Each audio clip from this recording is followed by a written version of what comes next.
E3 एक group है जिसमें फ्रांस, जर्मनी और ब्रिटेन है।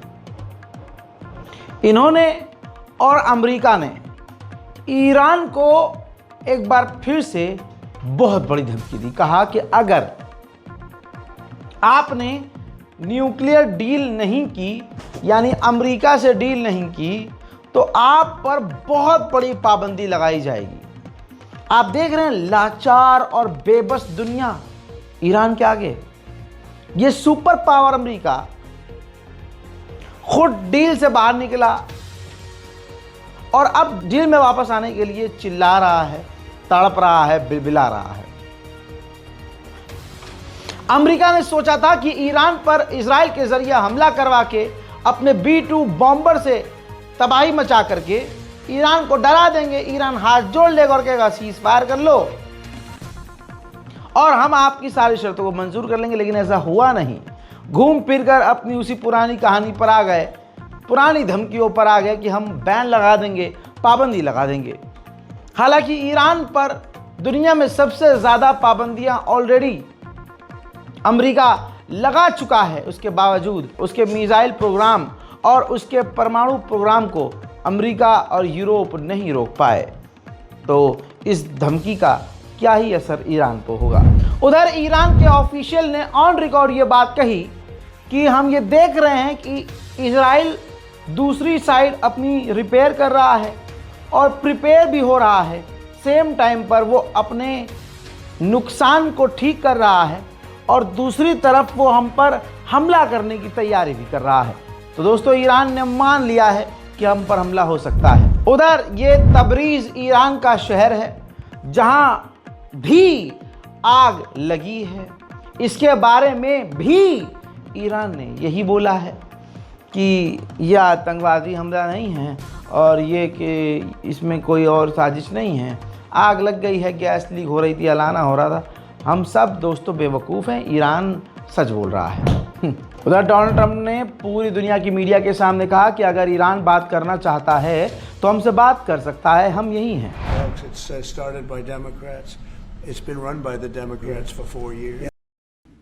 ईरान खुद ही बातचीत नहीं करना चाह रहा तो जलील होके अब वही बात खुद ट्रंप बोल रहे हैं। ट्रंप कह रहे हैं कि हमने ईरान की न्यूक्लियर साइट्स को तबाह कर दिया, हत्ता कि हमने पहाड़ों को भी तबाह कर दिया। हमें कोई जल्दी नहीं है कि ईरान से हम जल्दी बात करें। सुनिए। Iran, have you seen any progress in talks with Iran? We haven't really heard about that in a while. If you want to talk, I'm in no rush to talk. They would like to talk. I'm in no rush to talk because we obliterated their site. They'd have to start all over. In fact, it's obliterated to the point that it's not usable anymore. They'd have to pick a different mountain. That mountain is so blown up inside and so unstable that they would have to pick a different mountain. Our people really did the job. हजरात मोहतरम, Iran फिलहाल जो बातें कर रहा है ना, उससे उसके समर्थक ही काफ़ी परेशान हैं। जैसे IRGC के एक ये सीनियर कमांडर हैं। बताना चाहूँगा कि इनकी मौत हो गई है। अब ईरान ने कहा कि भाई सितंबर 1980 से 1988 तक ईरान इराक की जो जंग चली थी उसमें केमिकल हथियार से ये घायल थे। तो मौत भाई इनकी अब हो गई है। मैं इस पर क्या बोलूँ भाई, मैं कुछ नहीं बोल सकता। ईरान सच बोल रहा भाई, हम बेवकूफ़ हैं, आप बेवकूफ़ हैं, ईरान सच्चा है। उधर यूरोपीय यूनियन ने तो बिना देरी किए ईरान पर जो पाबंदियां लगाई थी वो तो लगाई हैं, नई पाबंदियों को लगा दिया है और पुरानी पाबंदियों पर और पाबंदियां बढ़ा दी हैं। फ्रांस के विदेश मंत्री ने भी ऐलान कर दिया है कि अगर अगस्त के महीने तक ईरान ने कोई डील नहीं की तो हम उस पर बड़ी बड़ी पाबंदियां जैसी अभी तक नहीं लगाई हैं वो पाबंदियां भी ईरान पर लगा देंगे। दुनिया भर की तमाम बड़ी धमकियों के बाद ईरान के विदेश मंत्री ने कह दिया है एकदम साफ साफ कि यूरेनियम का एनरिचमेंट हम नहीं रोकेंगे, परमाणु प्रोग्राम बंद नहीं करेंगे, हमारा जो मकसद है हम वो पूरा करके मानेंगे। उधर रूस के विदेश मंत्री सर्गेई लावरोव ने ईरान को समर्थन देते हुए कहा कि ईरान ने सालों पहले कह दिया था कि वो परमाणु हथियार नहीं बनाएगा, IAEA ने भी कहा कि उनके पास ऐसा कोई सबूत नहीं है कि ईरान परमाणु हथियार बना रहा है। लिहाजा ईरान के साथ जो भी मसला है वो बातचीत के जरिए सुलझाना चाहिए। चाइना पहुंचे हैं कई देशों के राजनेता इस वक्त। वहां से तस्वीर हमारे लिए ख़ास ये है कि भारत के विदेश मंत्री माननीय जयशंकर और ईरान के विदेश मंत्री आपस में चीन में मिले हैं, कई अहम मुद्दों पर बात की है। हिंदू समुदाय जो मुसलमानों से दिन रात नफरत करके ईरान और इजराइल की जंग में खुल्लम खुल्ला एक तरफा इजराइल का साथ दे रहा था और ईरान को गरिया रहा था सिर्फ इस बिना पर हिंदू समाज, क्योंकि इजराइल मुसलमानों को मार रहा था। ये तस्वीर उनके मुंह पर ज़ोरदार तमाचा है कि ईरान के साथ भारत के बहुत गहरे और अच्छे संबंध हैं। उधर ये चंद तस्वीरें और हैं जिसमें चाइना के राष्ट्रपति से ईरान के विदेश मंत्री ने मुलाकात की है, पूरी डेलीगेशन से मुलाकात की है और कई अहम बड़े मुद्दे पर जैसे हथियारों की लेन देन, बिजनेस, ट्रेड और ये जो तेल ईरान भारी मात्रा में देता है, बेचता है चीन को, इन तमाम मुद्दों पर गहरी बातचीत चाइना और ईरान के बीच हुई है। हजरात, जंगजोर कॉरिडोर अर्मीनिया का है और वो कॉरिडोर ईरान से मिलता है। ध्यान से देखिए।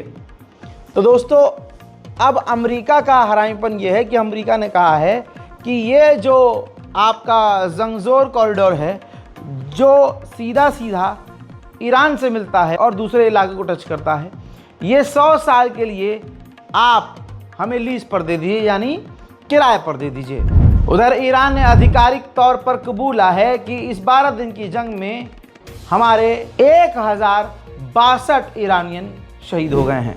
उधर मेरे दोस्तों, रशिया के कार्गो जहाज़, ये सबूत आपके सामने है जिसमें आप उसका मैप भी देख सकते हैं, रूट भी देख सकते हैं, पहुंचा है ईरान। अब हथियार लेके पहुंचा है, कोई हथियारों के हार्डवेयर लेके पहुंचा है वो नहीं पता, लेकिन हाँ, इस जहाज़ के अंदर हथियार ट्रांसफ़र किए जाते हैं।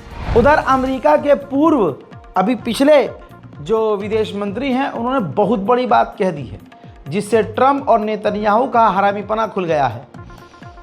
उन्होंने कहा, यानी अमेरिका के पूर्व विदेश मंत्री ने कहा कि ईरान बातचीत के बाद अपने यूरेनियम को 1% पर लाने में तैयार हो गया था और डील होने वाली थी, लेकिन बातचीत और डील होने वाली थी, इसके बावजूद इजराइल ने ईरान पर हमला कर दिया।